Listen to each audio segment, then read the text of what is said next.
Hace casi 50 años que llegó a mis manos el primer ejemplar del I Ching, ¿eh? El I Ching o libro de los cambios.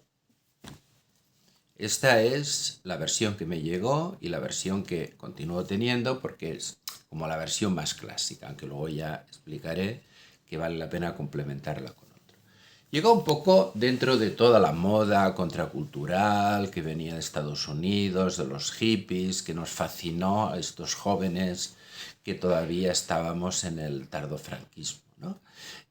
Finales ya, a punto de acabar el franquismo, pero que nos habíamos formado en esta asfixiante cultura y sociedad y que de alguna manera, pues bueno, nos sentíamos muy atraídos por todas estas modas que ofrecían mundos nuevos, ¿no?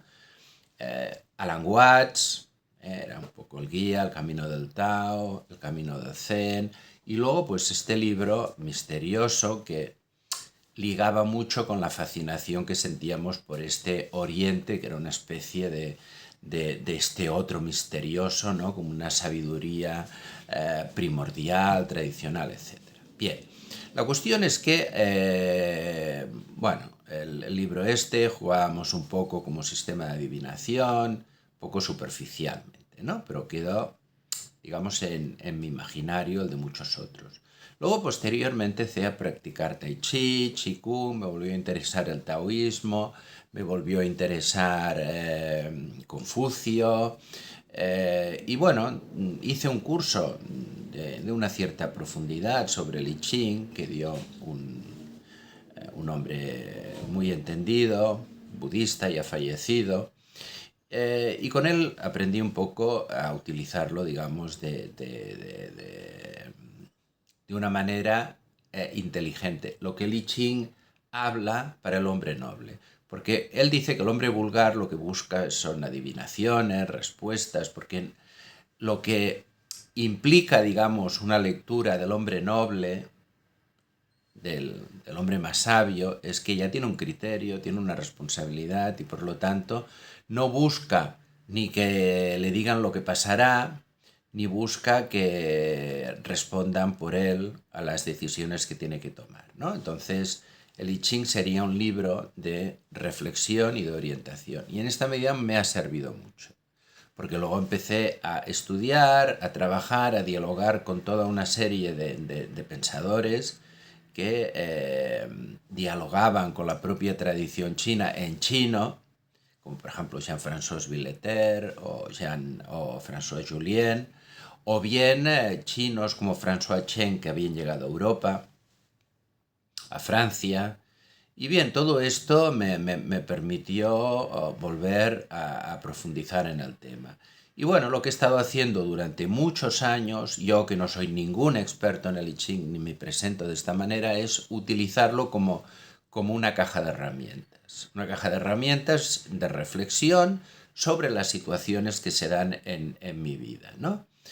Bien, el I Ching es un libro milenario, está en la base del taoísmo, del confucianismo y es una manifestación más de que la cultura china empieza con lo escrito, no empieza con lo oral, incluso como Grecia, como Judea, que luego se transcribe, sino que empieza con algo escrito, que no son palabras, bueno, no son ideogramas, porque ya sabemos que en China no hay alfabeto, no serían propiamente, digamos, palabras en el sentido que nosotros lo utilicemos, son ideogramas, pero sino toda una serie de combinación de líneas continuas y discontinuas.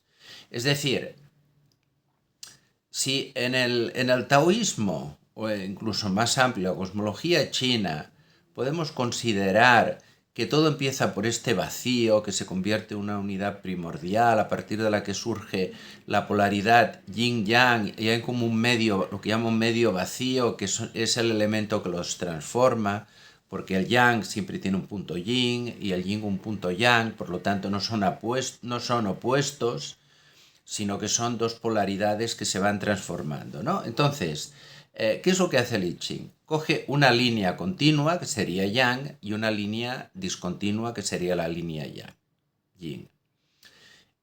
No se trata de lo lleno y lo vacío. ¿eh? La línea yin no es el vacío, es una línea en la que puede haber un vacío porque está cortada, pero que es una línea que también es una forma llena, porque también la línea yang tiene un punto, digamos, de falta, ¿no? Entonces hay una línea yang y una línea yin, y el vacío es lo que las separa, y lo que separa un trigrama o un hexagrama de otro. ¿Qué es un trigrama? Moviendo, digamos, a partir de la simbología de la tríada, que es base en toda la cosmovisión china, arriba el cielo, en medio el hombre y abajo la tierra. Por lo tanto, hay 3 líneas. Entonces, si combinamos las líneas continuas y discontinuas, tenemos la línea de 3 líneas, perdón, tenemos el trigrama, la figura de 3 líneas continuas, que es el cielo, y tenemos el trigrama de las 3 líneas discontinuas, que es la Tierra. Y en medio hay 6 que representarían las 6 posibles situaciones combinando, digamos, las líneas continuas y discontinuas, ¿eh? Y tendríamos el agua, tendríamos el fuego, tendríamos el lago, tendríamos el trueno, tendremos la montaña y tenemos el viento, ¿no? Entonces, bueno, es viendo cómo se combina lo continuo y lo discontinuo, hay una cierta intuición de lo que puede representar. Y después hay toda una literatura posterior, sobre todo, ya digo, a partir de Confucio, pero también a partir de Guanbi, que Guanbi es un taoísta del siglo III muy interesante que muere precisamente muy, muy joven, ¿no? Bien, entonces vamos a ver, lo que tenemos aquí es, lo que tengo yo es otro libro que combino con el otro, que es el Yijing o el libro de los cambios, ¿no? Con los comentarios de Guanbi, ¿no? Que esto complementa al otro que aunque sea el clásico, como dijo mi profesor, quizás sea algo rígido, una mentalidad muy alemana, ¿no? Y en cambio pues bueno, es más actual y de alguna manera, pues la combinación de los dos, pues yo creo que los complementa bien. Porque al final, ¿qué se trata? Que estos trigramas, que son 8, combinados en hexagramas, es decir, poniendo uno encima del otro, pues dan 64 figuras. Y estas 64 figuras serían como las 64, el esquema o los 64 esquemas que pueden darse en una determinada situación. Digo esquemas y no modelos, porque un modelo es una cosa muy, como muy formalizada, muy precisa, muy clara. En cambio, un esquema es una cosa, una cosa mucho más ambigua, mucho más simplificada, pero que aceptas que esta simplificación representa una cierta ambigüedad, digamos, ¿no? Entonces son esquemas, o sea, no podemos decir, este hexagrama quiere decir tal cosa. No, sugiere, es un lenguaje indirecto, un rodeo, pero justamente de esto se trata, ¿no? Como he dicho antes, no de adivinar ni de dar respuestas, sino que tú formulas una pregunta. Por ejemplo, pues podría preguntar, pues, ¿me publicará una editorial un libro que he enviado? O incluso podía preguntar, ¿cuál es el hexagrama que se corresponde con mi año o con... Mi año quiero decir el cumpleaños, todo lo que durará, o con una determinada estación, ¿no?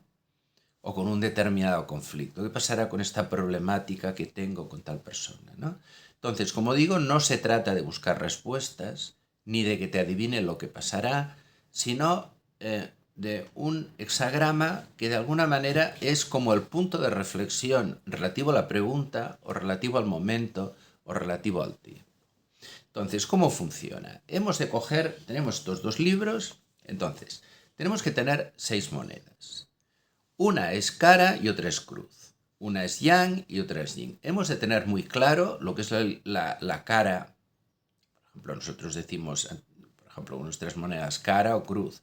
Cara es cuando pone lo que vale la moneda y cruz la otra parte. La cara es yang y la otra es yin. Y una, por ejemplo, la pintamos. Quitamos un poco para diferenciarla de las 6. ¿Por qué? Porque las movemos dentro de una bolsita y la vamos sacando. Primero lo que hemos de hacer es un ejercicio de concentración. Está bien, pues se hace un poco tai chi, de qigong, un momento de meditación, un momento de silencio. Hay que plantear centrados la pregunta o la situación. Luego vamos sacando las monedas, que siguiendo lo que se hacía en China, pues empezamos por la de abajo y al final saldrán 6. Pueden salir pues 4 caras, que serían 4 líneas yang, y 2 cruces, por ejemplo, ¿no? Que serían 2 líneas yin, que serían las 2 que estarían encima, ¿no? Y entonces la que sale roja, que saldrá una de las 6, que es la que hemos pintado, pues cruzamos, porque luego es importante también decir, bueno, hay una marca en la cuarta línea, ¿no? Pues también complementa, digamos, lo que plantea cada hexagrama, ¿no? Una vez que lo tenemos, ¿qué hacemos? Bueno, pues buscamos aquí, al final hay una orientación y nos sale pues una determinada. Aquí, por ejemplo, en el de Richard Wilhelm, pues arriba hay unos trigramas, o sea, en horizontal hay unos trigramas y en vertical hay otro. Entonces los combinas y pues te salen, por ejemplo, aquí dice, bueno, arriba salen, pues vamos a coger un ejemplo, ¿no? Por ejemplo, tenemos aquí, vamos a ver, voy a hacer uno. Por ejemplo, Ken, que es la montaña. O sea, arriba, superior, está la montaña. La montaña es una línea yang y 2 líneas yin. Y abajo está la tierra, que son 3 líneas yin. Entonces nos sale un hexagrama, que es el hexagrama 23, que serían 5 líneas yin y la de arriba yang. Entonces vamos a buscar el hexagrama 23. Y el hexagrama 23 nos dice,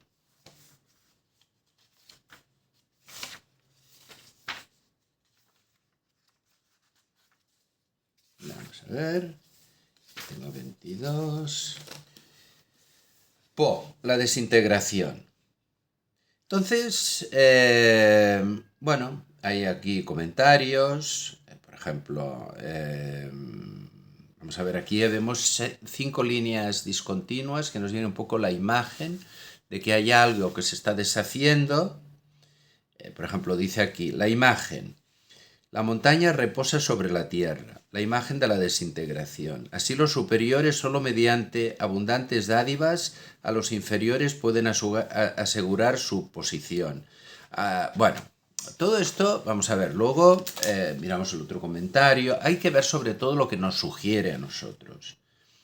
Por ejemplo, a mí me puede sugerir que hay algo que se va deshaciendo, desintegrando, pero que al final queda una línea firme. Entonces, bueno, hay cosas que igual o se deshacen o las tengo que deshacer y hay algo que tengo que mantener firmemente, ¿no? Entonces, en función de la situación, de la pregunta o de lo que ocurre o lo que ocurrirá este tiempo, pues yo voy reflexionando qué se tiene que mantener, qué se tiene que desintegrar. Aquí, por ejemplo, dice no ir a ninguna parte, mantenerse tranquilo, no actuar. Esto, por ejemplo, también la idea del Wu Wei, la no acción, no forzar nada. Bueno, a partir de aquí hay toda una reflexión. Y esta es la manera como yo utilizo el I Ching. Es importante porque como siempre hay una lectura noble y una lectura vulgar, quiere decir que no hay situaciones buenas ni situaciones malas en términos absolutos. Es decir, hay algunos hexagramas que pueden ser mejores o peores, lo que dicen. Pero siempre podemos hacer una lectura, que es la lectura noble, en el sentido de qué es lo que debemos hacer, qué es lo que debemos aprovechar, qué actitud debemos mantener, qué nos va a enseñar esta situación, o una lectura vulgar diciendo esto será un desastre, nos va a ir muy mal, etc. ¿Se entiende? Esto es muy importante. Siempre pensemos que el planteamiento del I Ching, que es la base, digamos, de esta cosmología china, es la idea del vacío.